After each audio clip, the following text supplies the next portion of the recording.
Si hubiera sido soldado, hubiera estado en esas condiciones, me tenían buscando una gente que yo no sé ni quién era, ¿ah? Y yo peleando por qué, o sea, sin realmente saber por qué, y comiendo mierda de esa manera como comían mierda estos pobres soldados, me hubiera agarrado la plata.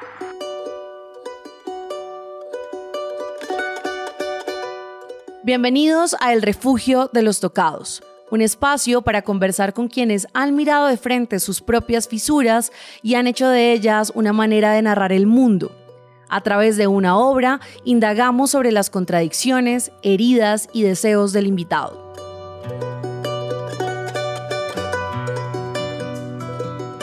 En este episodio nos acompaña Rodrigo Triana, director de cine y televisión colombiano. Triana debutó con Como el gato y el ratón y desde entonces ha construido una filmografía que se ha movido por la comedia negra, la crítica social y el retrato íntimo. Ha dirigido series emblemáticas, ganado premios dentro y fuera del país y ha hecho de las crisis, las propias y las ajenas, un territorio narrativo fértil.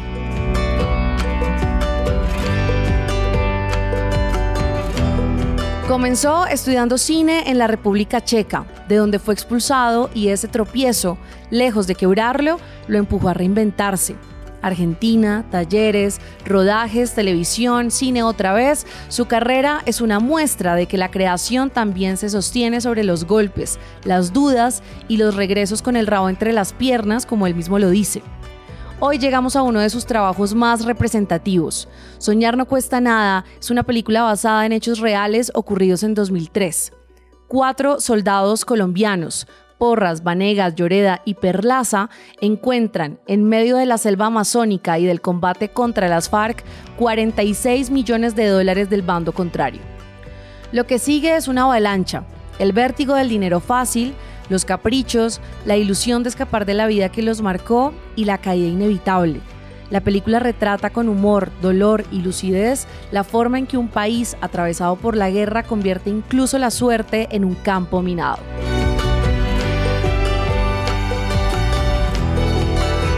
Esta conversación con Rodrigo Triana se basó entonces en su película Soñar no cuesta nada. Yo soy Laura Camila Arevalo Domínguez y aquí empieza El Refugio de los Tocados. Yo nací en Praga, en la República Checa. Mis padres están estudiando allá teatro, Rosario Montaña y Jorge Ali Triana. Los dos estaban estudiando teatro en el año 60. Y ahí nació este niño. Y después, pues cuando fui grande y además siempre mis padres hablaban de la República Checa, porque yo llegué aquí a los 4 años. O sea, yo nací allá, pero desde los 4 años estoy viviendo en Colombia, soy colombiano. Entonces, en el año 81, 82, lograron conseguirme una beca para irme allá, ¿cierto? Y pues políticamente también yo sentía que el socialismo, ¿cierto? Como que era un lugar libre, un lugar donde había una libre expresión, donde había una revolución cultural y todo esto. Y yo llegué allá a la República Checa, a un internado, a reaprender el checo, ¿cierto? Porque pues lo que yo hablaba de niño, lo que hablaba un niño de 4 años, ese era el checo que yo había aprendido y además lo había olvidado. Entonces llegué otra vez a aprender el checo para poder llegar a estudiar cine. Pero me estrellé duro, yo era pues pelado de 20 años, cumplía ya, me acuerdo. Pelado 20 años, un poco rebelde, un anarquista, y me encontré con un sistema muy totalitario, muy estricto, muy rígido, y no encajé. Y todo lo que yo pensaba no era como yo pensaba. Y me daba cuenta que todo lo que se hacía era lo que el Estado decía, y entonces dije, pero esto es fascismo. Y obviamente yo con esa actitud rebelde de joven, pues me estrellé muy duro con este sistema y ellos se dieron cuenta y me dijeron, no, usted no encaja acá, adiós. Y me echaron. Y no solo te echaron de la universidad, ¿cómo fue la echada? O sea, deportado. Deportado. ¿Y cómo fue eso? Sí, porque uno allá podía estar solo si estudiaba. Y entonces me dijeron, usted no cumplió con los requisitos, acá le damos un tiquete para que se devuelva. Y si se llega a quedar, pues va a tener problemas con la policía y usted no tiene permiso para quedarse acá porque usted ya no es estudiante. ¿Y cuánto tiempo te quedaste allá? Me quedé casi 2 años.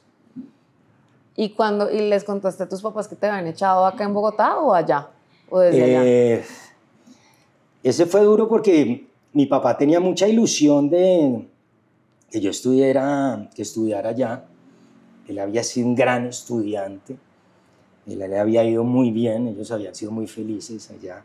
Y entonces él quería, pues, esas cosas de los padres que quieren como que sus hijos repitan la historia de ellos. Y él se desilusionó mucho cuando se enteró que me habían echado. Claro. Entonces me mandó una carta muy fuerte y yo me sentí muy mal, me sentí traicionado por mi padre y nos dejamos de escribir como 1 año. ¿Un año? Sí, 1 año, y en esa época no había internet, no había nada, llamar por teléfono era imposible, era punta de cartas y entonces yo después de esa carta intenté quedarme, quería hacer la carrera porque pues realmente pues también había una escuela muy buena ya de cine y era importante, pues yo creo que hubiera sido bonito haberla hecho también, pero no fue posible y yo llamé a mi mamá, me acuerdo, y le dije que me devolvía y ella me mandó $100. Con esos $100 me gasté 50 para despedirme en Praga, guardé otros 50 para el viaje, que fue un periplo bastante largo, porque fui de Praga a Polonia, de Polonia a Canadá, de Canadá a Nueva York, Medellín, Medellín, Bogotá. Y entonces, después de eso llegué acá y los $50 los usé pues para comer algo entre aeropuerto y aeropuerto.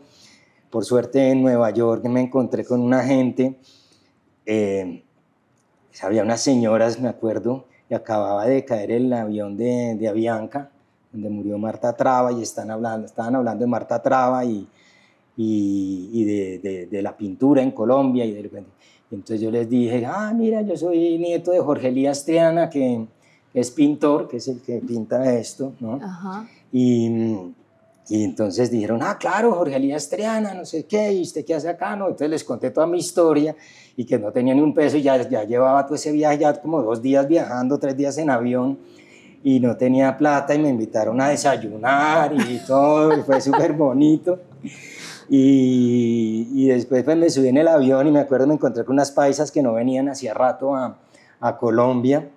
Y nos emborrachamos en el avión y estaban felices, el avión paró en Medellín, ellas se bajaron borrachísimas y me dejaron a mí borracho y llegué a Bogotá y porque un colombiano me había regalado unas monedas de a peso, en esa época eran monedas de a peso para los teléfonos públicos y llegué desde el Dorado, llamé a mi papá y le dije, estoy aquí, él me dijo, ¿aquí dónde? Digo, no, aquí en Bogotá, ¿me recibes? Y nos habíamos dejado de hablar 1 año, me dijo, obvio, digo, pero necesito que me pagues el taxi. Y entonces, cuando yo estoy colgando, aparece yo tenía el pelo así larguísimo, un abrigo acá largo y un sombrero, y él tenía una pinta toda extraña, pantalones rosados. Y entonces me aparece un tipo y así como a mirarme y me dice, ¿usted es Rodrigo? Y era un compañero del colegio que estaba trabajando de taxista en el aeropuerto. No. Y me recogió y me llevó a donde mi papá. Y ahí pues nos encontramos con mi papá, nos tomamos unos tragos, nos fuimos a la teja corrida y de ahí para acá una amistad gigantesca y nos reencontramos y nos dijimos de todo y bueno, la vida sigue y me apoyó en todo y me siguió apoyando en la carrera. No, Lanza, a usted nadie lo va a obligar a salir de pobre. Es lo que le dice uno de los soldados al único que se estaba como resistiendo a adueñarse de la plata que habían encontrado enterrada. Y esta frase me parece como, primero, súper colombiana, como sobre todo el salir de pobre, que es como una aspiración tan común en nuestro país por obvias razones, pero sobre todo que se popularizó, me parece a mí, y digo me parece a mí porque yo estaba muy chiquita cuando comencé a crecer y darme cuenta de eso, a partir del narcotráfico. O sea, y sobre todo porque yo creo que en Colombia se descubrió un atajo, y un atajo que empezó a ser deseable. Entonces yo quiero que hablemos de esa frase y sobre todo de ese atajo colombiano. Sí, porque un poco pues también la película refleja eso, ¿no? Esta cultura narco, y ni siquiera narco, también de los políticos, de la gente del común, del que está haciendo una fila y se mete, que no hay que dar papaya, avíspese, el mundo es de los vivos y todo esto. Entonces, pues, obviamente, esa es como la idea de la película, ¿no? Y cuando la gente, pues, no ha tenido nada, ¿cierto? Pues estos soldados pues, ganándose el mínimo y de pronto encuentran todo este dinero y dicen, nos hicimos ricos. O sea, está lloviendo plata, ¿cierto? Y entonces está la película llena de esas metáforas, ¿cierto? De esta cultura colombiana del dinero fácil, porque uno también ve los políticos y dice, no, vamos a hacer esta carretera, pero me embolsillo el 80% o el 90%, ¿cierto? Soluciono mi vida, ¿no? Ya dejo de ser alcalde, pero ya quedé luqueado, ¿no? Sí. Entonces, esa frase era muy importante porque yo creo que es la filosofía de la película y está ahí, y hay como esa, hay muchas durante toda la película, ¿no? Y esto fue una historia real, ¿por qué la quisiste convertir en película o cuándo fue como ese fogonazo de esto? No, porque esta película, Clara María Ochoa, que es la productora, nosotros ya habíamos hecho una película que se llamaba como El gato y el ratón, que nos fue muy bien y nos fue muy bien en festivales y entonces, y George Hiller también, que la había escrito. Entonces Clara María Ochoa pilló la noticia y dijo, no, esta historia es maravillosa, y como buena productora que es, dijo, hay que hacer esta película ya. Y entonces llamó a George, me llamó a mí como director y dijo, bueno, metámonos a hacer esto. Y sabíamos que había mucha gente en ese momento tratando de hacer una película sobre esto, porque esto era una historia totalmente surrealista, ¿no? Sí. Donde una gente encontrarse esta mano de dinero en la mitad del monte y de la forma que se la gastan y todo. O sea, esta historia estaba en boca de todo el mundo y había una discusión muy grande que si los soldados tenían derecho de quedarse con el dinero o no tenían que deberían devolverlo, y había una discusión gigantesca porque en la sociedad, en los colombianos, en las casas, todo el mundo diciendo, pero si esa plata no era de nadie, no se sabe de quién era, nadie la está reclamando. Entonces todo esto nos llevó a querer hacer en la historia, y nos pusimos las pilas, escribió el guión y Clara María, muy pila, se consiguió pues el billete y empezamos a organizarla y la hicimos, ¿no? Tú me imagino que te hiciste la misma pregunta que todos nos hicimos viendo la película, y es si tú eres un soldado en estas circunstancias y te encuentras esa plata que hubieras hecho.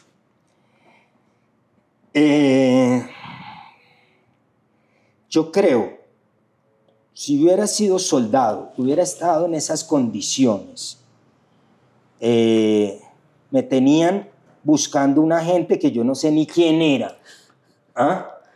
Y yo peleando por qué, o sea, sin realmente saber por qué, y comiendo mierda de esa manera, como comían mierda estos pobres soldados, me hubiera agarrado la plata. Porque claro, también está la otra parte. Y es, ¿cómo se llama el soldado? ¿Cómo se llama el soldado? ¿Perlaza? No, Porras. Porras es el que dice, esto no lo vamos a hacer. Entonces, claro, ahí va también la pregunta de, ante la suma de dinero y el horizonte despejado para todos los sueños que tuviera el que fuera, ¿no? Entonces uno quería sacar a su amor de su vida, que era una prostituta de prostituta, y hacerla su esposa, y bueno. Entonces el sálvese quien pueda y el vive del bobo como que empieza a tener sentido, como que yo pensaba mucho en nuestro país, hasta que a uno le toca, hay un montón de frases que uno desprecia que empiezan a tener sentido. Eso, ¿cómo fue grabando esa película? Y sobre todo también, ni siquiera como director, sino como ser humano viviendo en este país, haciendo esa película, ¿cómo fue para ti? Porque uno ahí empieza a entender. No, porque ahí el otro tema era humanizar los personajes, uno, no juzgar, ¿cierto? Porque si nos ponemos a juzgar, pues, obviamente desde el lado moral y todo esto, ellos tuvieron que haber entregado la plata, tuvieron que haber hecho otro tipo de cosas, ¿cierto? Pero por eso ahí nos metimos, fue en el lado, y no es que nos metimos, sino que fue así, ¿entiendes? No es que nos inventamos esto, sino que fue así. Entonces, pero un poco la película sí quería era no juzgarlos, ¿no? Sino comprenderlos y entender el por qué ellos hacen esto. Y tú lo acabas de decir.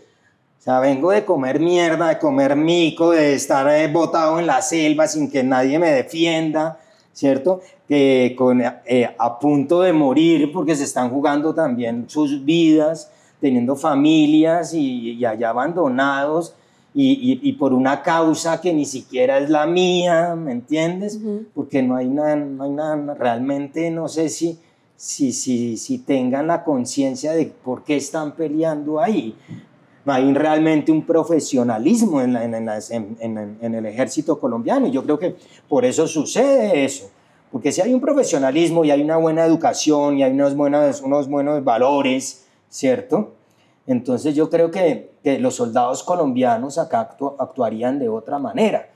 Y es de lo que estamos hablando, de la filosofía del colombiano, del vivo, y por qué yo no voy a dejar de aprovechar esta oportunidad.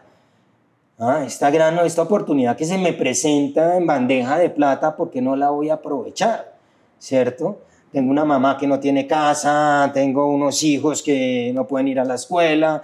Pues yo creo que el 70% de los colombianos, el 80% de los colombianos están en la lucha diaria de ver cómo comen, ¿no? Sí. Esta es una sociedad de verdad muy desigual. Sí. Entonces, lo hacen. Y ellos dicen, si lo hacen otros, si el tipo que hace una avenida como la carrera 26, la avenida 26, y él se tumba la plata, ¿yo por qué no me voy a tumbar esta plata? Yo creo que así piensa el país, ¿no? Y así piensa la gente, ¿no? Si los de arriba roban, ¿por qué yo no robo? Tú no eres de Estado, pero eres artista.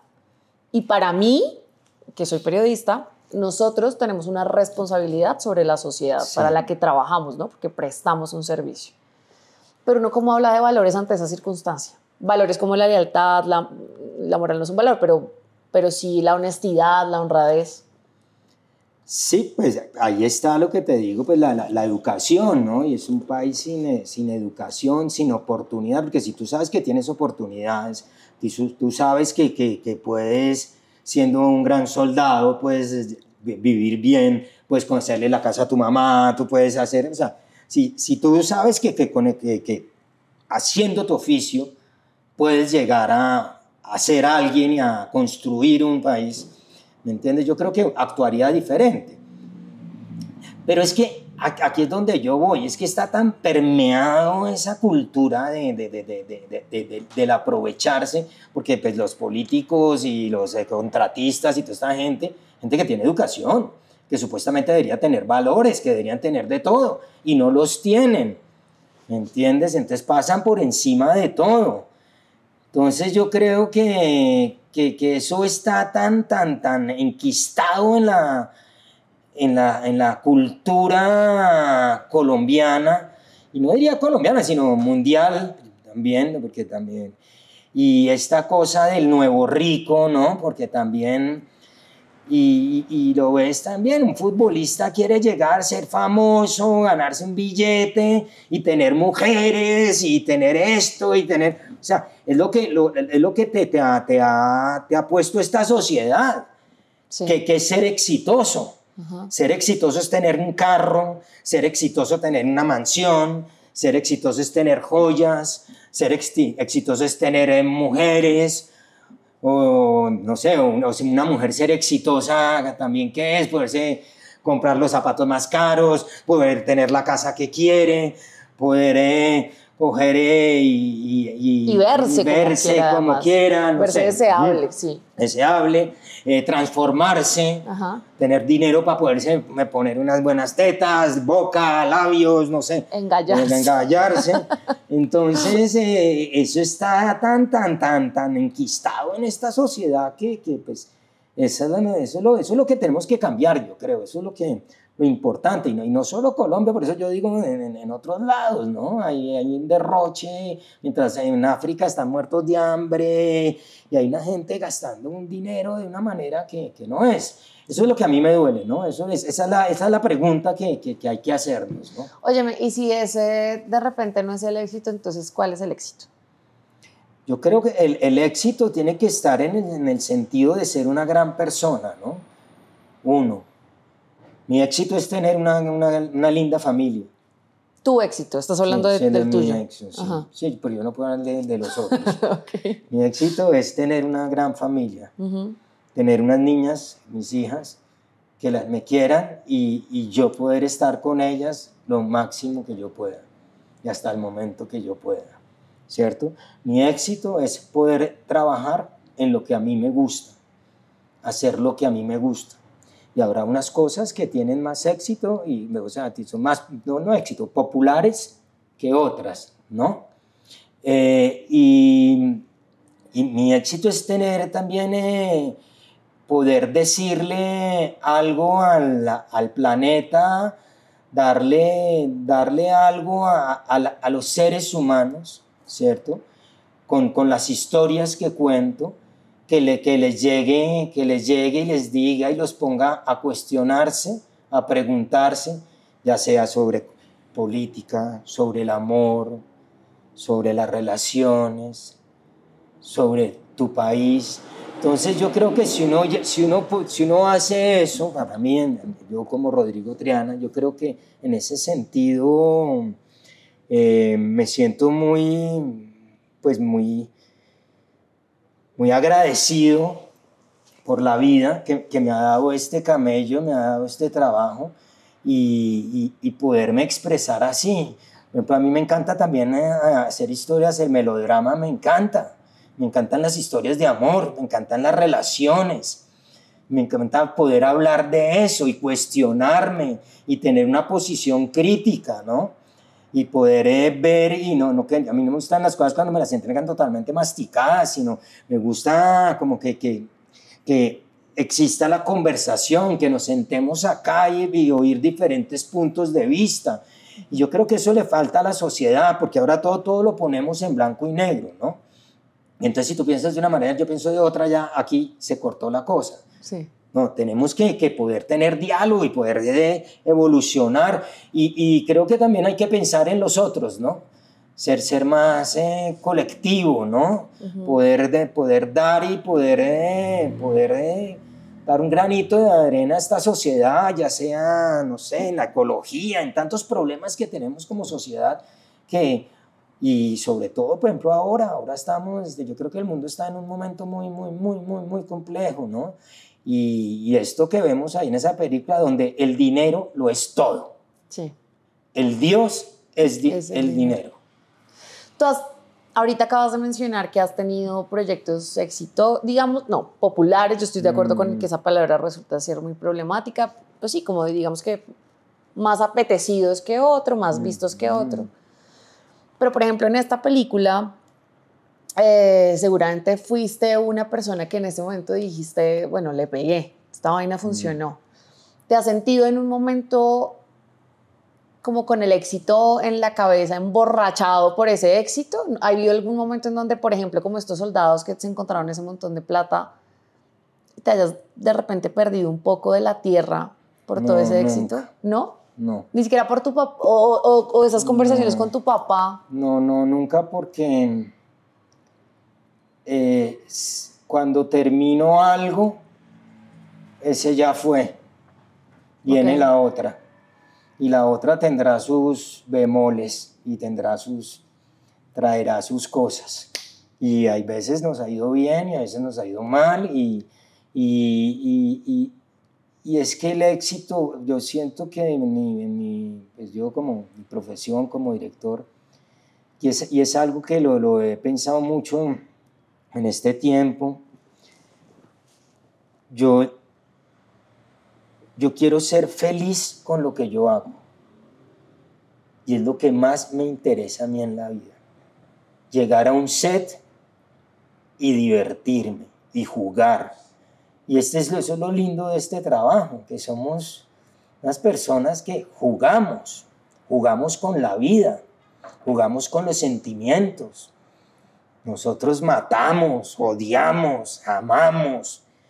Entonces, a mí llegar a las 7:30 de la mañana al set, bueno, muchachos, y tengo un equipo gigante de gente que está camellando por una historia, ¿cierto? Todos aportando algo, y uno jalando ese barco, y todos aportando y dando, porque a mí me encanta que todo el que esté alrededor mío esté poniendo un granito de arena para que esta historia sea maravillosa. Y no maravillosa, sino que no la disfrutemos. Ya después el público dirá, ¿entiendes? Pero ese momento del quehacer para mí es lo máximo. Es el momento más feliz de mi vida. Yo me levanto todos los días feliz porque sé que voy a ir a jugar. Y me imaginan el regalo que nos dieron. Y ese niño que tiene uno adentro, seguirlo conservando y seguirlo disfrutando. Y poder reír. Que tú haces una escena y te ríes de la escena que hiciste. Eso es una felicidad muy grande. Sí. Y haciendo este trabajo, ¿has tenido momentos en donde has dicho, me desconecté, le perdí sentido, me mamé, ya no quiero hacer esto? Fue al inicio, dije, me preguntaba mucho, ¿será que sí voy a ser capaz? Y ahí tenía un susto de que no fuera a pasar porque yo he hecho una carrera, he jalado cables, he sido asistente de dirección, he sido asistente de cámara, he sido estudiante, he sido de todo. Y entonces es la gran pregunta ¿será que voy a poder vivir de esto? Y ese ha sido el gran temor, pero pues hasta el momento lo hemos podido hacer. Y ahora el temor, ya hablando de los años, es ¿hasta cuándo voy a poder? Y yo siempre tengo una frase que es que yo quiero morir como los toreros en el ruedo. Y mi ruedo es un set. Mi reto, por ejemplo, es el de la gente ya no está leyendo y yo me dedico a escribir sobre periodismo cultural, además, que pues no es tan popular. Y yo te voy a hacer una pregunta o te voy a poner un tema más bien que puede parecer una obviedad, pero que yo lo estoy viendo ahora como si hubiera sido una epifanía, porque fue algo que yo descubrí mientras estaba haciendo ejercicio y que nadie me dijo, pero que me parece que es bastante obvio. Y es que, claro, en este momento estoy en una crisis existencial porque le estoy perdiendo gusto a lo que me gusta hacer, que es ser periodista y escribir, pero sobre todo porque me estoy dando cuenta de que no estoy sintiendo que tenga derecho de disfrutarlo porque ya tengo que estar en lo siguiente y porque además no solamente ahora tengo que estar escribiendo sobre lo que estoy haciendo, sino tengo que hacer redes, tengo que distribuirlo, tengo que producirlo, y además, ¿no? Y los números, y además si voy a escribir sobre un libro, pues antes se supone que tengo que leer el libro, ¿no? No, pero yo que voy a perderme una semana leyendo un libro sabiendo que tengo que ya tener en la cabeza los otros 300 libros adicionales, y eso no solamente me está pasando a mí, yo creo que nos está pasando a todos. Entonces, por ejemplo, hoy que estaba viendo la película, yo decía, pucha, claro, es que cuando uno se enfrenta a lo que sea, en este caso a hacer una película que es un monstruo de producto que a la gente le llega en hora y media o 2 horas, pues se vuelve una cosa como, yo no sé, yo siento como una impotencia, como una cosa muy angustiante de de todas maneras, cualquier cosa que yo quiera que vaya a ser la pena, yo quiera hacer que vaya a ser la pena, va a necesitar tiempo. Y ahorita se supone, y ahorita digamos lo que el sistema nos está diciendo es que no hay tiempo. Y yo quiero saber si eso que te estoy diciendo para ti tiene sentido, si lo has pensado, si lo has hablado, si lo tienes en cuenta. Sí. Yo en este momento pienso que, primero para mí ya el tiempo se va a toda. Hace nada tenía 50 años, hoy tengo 61 años. Entonces, y cuando veo hacia atrás y veo, por ejemplo, Soñar no cuesta nada, que fue hace 20 años, para mí fue ayer. Y el tiempo se va a toda, eso es verdad. Y sí tengo una angustia, y pues yo tengo una hija de 14 años, y sí me pregunto, porque esta cosa de las redes sociales y el internet y todo esto, todo lo ha vuelto tan rápido y es como tan desechable, ¿no? Y lo ve uno en todo, el amor es desechable, la ropa es desechable, lo que comes y ya ya fue. Yo creo que antes la gente se comía algo y recordaba ese pedazo de carne que se comió, que era alucinante y creo que lo va a recordar toda la vida. No sé, siento que ahora te están dando tanto. Me angustia, realmente me angustia. Y yo no he entrado mucho en ese ritmo. A mí me encanta sentarme a ver películas, me encanta leer, me encanta, como sigo en mi metodología antigua. Cuando voy a hacer algo estudio, me veo 10 cosas, cuando voy a empezar un proyecto. Entonces,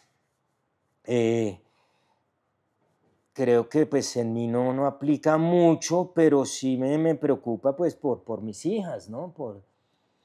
Porque veo que el mundo no le da tiempo a la gente de disfrutarse ni una conversación, porque nosotros estamos hablando acá y es bonito si uno se va a la casa y se queda pensando lo que hablamos y como ¿cómo se dice? Rumiando lo que dijimos, ¿cierto? Y yo digo, mira, Laura me dijo esta vaina, no sé qué, esto me sirve para esto, ¿no? Y creo que esa velocidad y ese tiempo del pensar, ¿no? Del procesar, ya no tenemos. Ya tú coges el bendito celular y todo, ya tienes la receta, tienes todo, tienes psicólogo, tienes médico, tienes el coach para no sé qué cosa, el entrenador,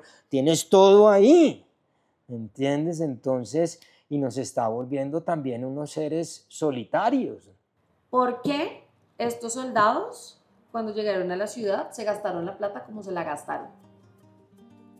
Porque pues es que eso es lo que yo creo que es lo que el ideal de vida que le venden a la gente.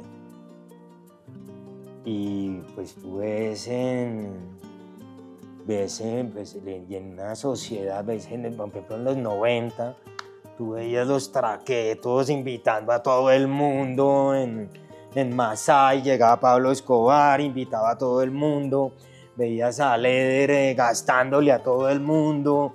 Y entonces esa cosa estaba muy metida. Y lo ves en los pueblos, llega el gamonal y ¡ay, madre! Y derrocha y entonces se siente poder, ¿no? Esa cosa de sentir poder con el dinero, ¿no? Y yo creo que eso es lo que le sucede a ellos.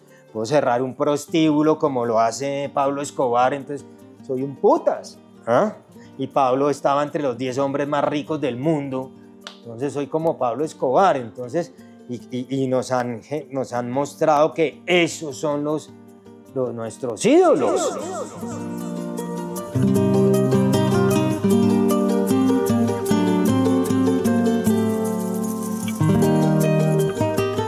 Gracias por acompañarnos en un capítulo más de El Refugio de los Tocados, el podcast dedicado a las conversaciones y las artes que hacemos desde El Espectador. La edición estuvo a cargo de la unidad de video. Los invitamos a seguir la cuenta que El Refugio de los Tocados tiene en Spotify y a escuchar los capítulos anteriores en el canal de YouTube de El Espectador. Mi nombre es Laura Camila Arévalo Domínguez, soy periodista y conductora de este espacio. Los esperamos dentro de 15 días para otra conversación basada en algún poema, en una película o en una canción.